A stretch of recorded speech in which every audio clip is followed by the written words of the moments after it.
Make in India என்று சொல்கிறார்களே தவிர அரசினுடைய பொதுத்துறை நிறுவனங்களை பலப்படுத்த எந்த முயற்சியும் எடுப்பதில்லை. இப்போ சந்திராயன் 3 எல்லாம் வெற்றி பெற்றுச்சுன்னா அதனுடைய காம்போனன்ட்ஸ்ல நிறைய எம்எஸ்எம்இ செய்தது தான். 30 விழுக்காடு ஜிடிபிக்கு கான்ட்ரிபியூட் பண்ற எம்எஸ்எம்இக்கு வெறும் 10,000 கோடி ஒதுக்கியிருக்காங்க. எங்களுக்கு தர வேண்டியது எதையுமே தரமாட்டேங்கிறாங்க. இவ்வளவு நேரம் அமைதி காத்ததே அதுதான் பொருள். பட்ஜெட்டில் சொல்லுகிற மாதிரி எதுவுமே இல்லை. 1.5 மணி நேரம் நாங்களும் காத்திருந்தோம். ஏதாவது பாராட்டத்தக்க அளவில் அல்லது பரவசப்படத்தக்க அளவில் எதிர்பார்த்த அளவிற்கு என்று பார்த்தோம், எதுவுமே இல்லை. அறிவித்தவைகள் எதுவுமே சாதாரண மக்களுக்கு பலன் தருவதாக இல்லை. இப்பொழுது வேக ரயில்களை பற்றி அவர் சொல்லியிருக்கிறார். அது கூட பார்ப்பீர்களானால் சென்னையிலிருந்து ஹைதராபாத், ஹைதராபாத்திலிருந்து சென்னை என்று சொல்கிறார். ஆக ஆந்திராவை சரியாக வைத்திருக்கிறார்கள். இந்த ரயில்கள் நடைமுறைக்கு வருவதற்கு குறைஞ்சது 5-6 வருடங்களுக்கு மேலாகும். காரணம், அதற்கு மோர் லைன்ஸ் வி நீட். இப்போ இருக்கிறதுக்கே இப்போ வந்தே பாரத் 120 கிலோமீட்டர் போகலான்னு சொல்கிறாங்களே தவிர 74 கிலோமீட்டர் தான் அது போகுது ஸ்பீடு. ரொம்ப நாளாகவே இருக்கிற ஒரு கோரிக்கை குட்ஸ் ட்ரெயினோட ஸ்பீடை கொஞ்சம் கூட்டினாலே சற்றேறக்குறைய 10,000 கோடிக்கு மேலே வருமானம் வரும்னு சொல்கிறாங்க.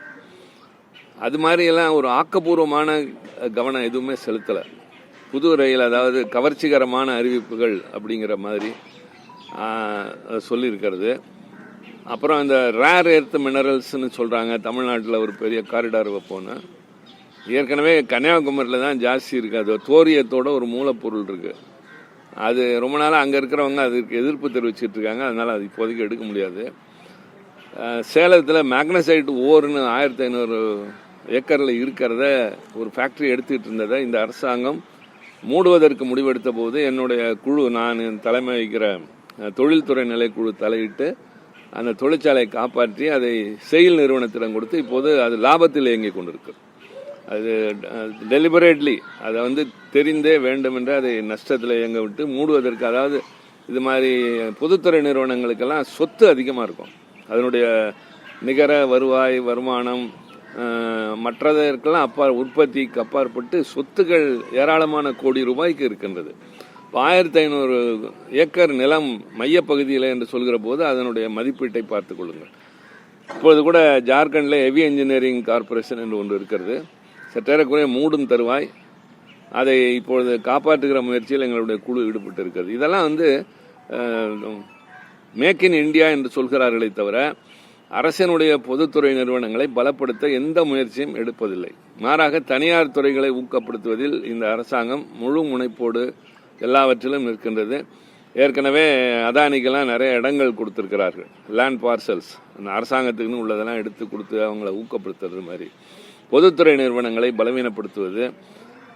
மிக முக்கியமாக இந்த சிறு குறு தொழில் ரொம்ப முக்கியமாக எல்லாரும் கவனிக்க வேண்டியது. இந்தியாவை பொறுத்தவரை ஏன் பல நாடுகள், சீனா, அமெரிக்காவில் கூட எம்எஸ்எம்இங்கிறத ரொம்ப ஊக்கப்படுத்துகிறாங்க. இப்போ சந்திராயன் 3 எல்லாம் வெற்றி பெற்றுச்சுன்னா அதனுடைய காம்போனன்ட்ஸ்ல நிறைய எம்எஸ்எம்இ செய்தது தான். அந்த எம்எஸ்எம்இயோட கான்ட்ரிபியூஷன் டு ஜிடிபி 30%, 30.1%. நம்மளுடைய மொத்த ஜிடிபிங்கிறது சற்றேறக்குறைய அதாவது உண்மை, அதாவது எதிர்பார்ப்பது 300, ஆனால் வருவது நிஜமான ஜிடிபிங்கிறது 200 சொச்சம் கோடி. அதில் 30 விழுக்காடுனா எவ்வளவுன்னு பார்த்துக்கோங்க. அதே மாதிரி எக்ஸ்போர்ட்ஸில் 45 விழுக்காடு எம்எஸ்எம்இயோடது. வேலை வாய்ப்பு விவசாயத்துக்கு அடுத்து தரது எம்எஸ்எம்இ. அதுக்கு 10,000 கோடி ஒதுக்கியிருக்காங்க. 30 விழுக்காடு ஜிடிபிக்கு கான்ட்ரிபியூட் பண்ணுற எம்எஸ்எம்இக்கு வெறும் 10,000 கோடி ஒதுக்கியிருக்காங்க.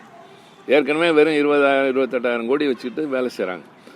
இப்போ பிஎம்இஜிபின்னு ஒரு ஸ்கீம் இருக்குது, prime minister employment generation program. இந்தியாவில் ஒரு மிகப்பெரிய பிரச்சனை வேலையில்லா திண்டாட்டம்.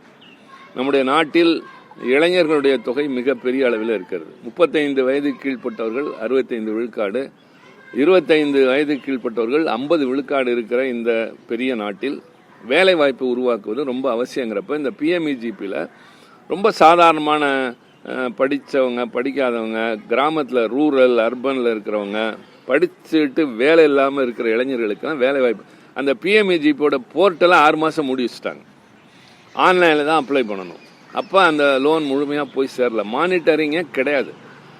ஆக இவங்க எதோ கான்சென்ட்ரேட் பண்ணிட்டு எல்லாம் ஒரு ரோசி பிக்சராக தராங்களே தவிர நடைமுறையில் எந்த வகையான ஒரு பலன்பாடும் இல்லை. இப்போ தமிழ்நாடு எல்லா வகையிலும் அவுட்ஸ்டாண்டிங்காக இருக்கும்.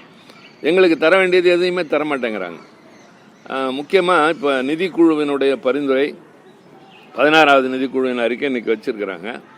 இது நாள் வரை 15 இருந்துச்சு. 14வது நிதிக்குழுவோட பரிந்துரை 42 விழுக்காடு. மத்திய அரசு ஒன்றிய அரசினுடைய வரி வருவாயில் 42 விழுக்காடு தரணும்.